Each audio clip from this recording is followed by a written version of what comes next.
Marka-e-Haq, India continues with state-sponsored terrorism as a preferred policy.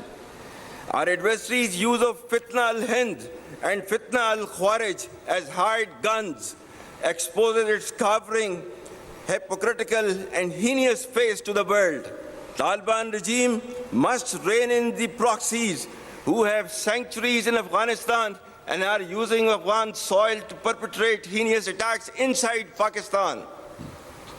The law enforcement agencies and the armed forces, with the support of the brave people of Pakistan, particularly of Khyber Pakhtunkhwa and Balochistan, will surely defeat this menace as well.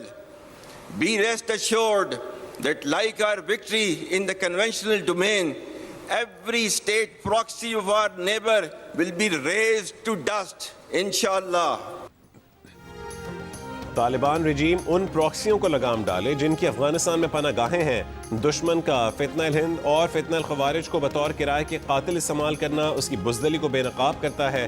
روایتی میدان میں فتح کی طرح پڑوسی کی ہر ریاستی proxy خاک میں ملا دیں گے.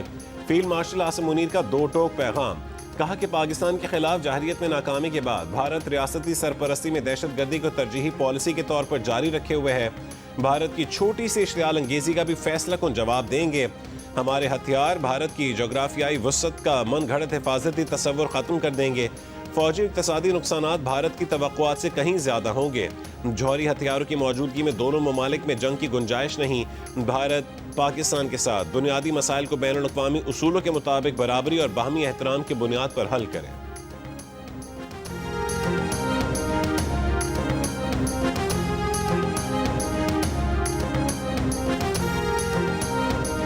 Should a fresh wave of hostilities be triggered, Pakistan would respond much beyond the expectations of the initiators. I advise and firmly caution the Indian military leadership that there is no space for war in a nuclearized environment. Settle the core issues with Pakistan as per the international norms on the basis of equality and mutual respect. We will never be intimidated nor coerced by your rhetoric and shall respond decisively beyond proportions to even a minor provocation without any qualms.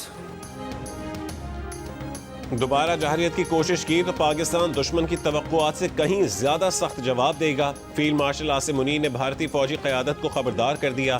کہا کہ ہم آپ کی بیان بازی سے کبھی خوفزدہ نہیں ہوں گے. پاکستان نے عددی طور پر بڑے دشمن کے خلاف اپنی واضح فتح کی بدولت عالمی برادری کا وقار اور داد حاصل کی.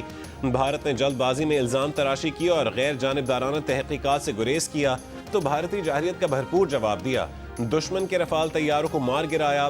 S-400 سسٹم سمیت دشمن کے کئی بیسز کو نشانہ بنایا گیا. دشمن اپنے مذموم مقاصد کے لیے پاکستان کے عوام اور مسلح افواج کے درمیان درار ڈالنے پر تلا ہے. قوم کے تعاون سے اندرونی اور بیرونی دشمنوں کو شکست دیں گے.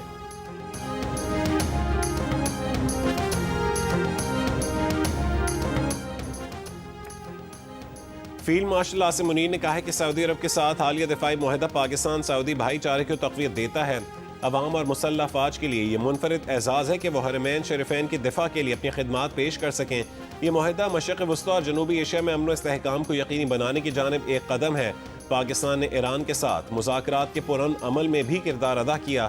دیگر تمام مسلم ممالک کے ساتھ بھی ہمارے تعلقات تیزی سے فروغ پا رہے ہیں.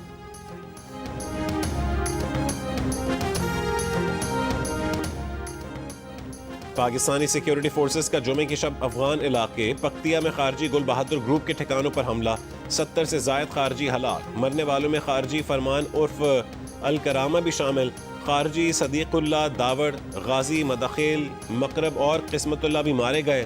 ان خارجیوں نے 17 اکتوبر کو خادی شمالی وزیرستان میں بارود سے بھری گاڑی سے حملہ کیا تھا جس میں 3 خواتین، 2 بچے اور 1 جوان شہید ہوئے.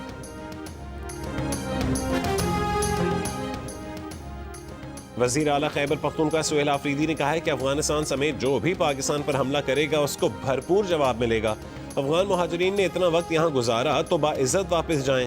پشاور میں صحافیوں سے غیر رسمی گفتگو کرتے ہوئے وزیر اعلیٰ کے پی نے کہا ہے کہ انہیں کسی کے خلاف نہیں لایا گیا. وہ آئین و قانون کی بالادستی کے لیے آئے ہیں. ہمارا ہر قدم قانون و آئین کے مطابق ہوگا.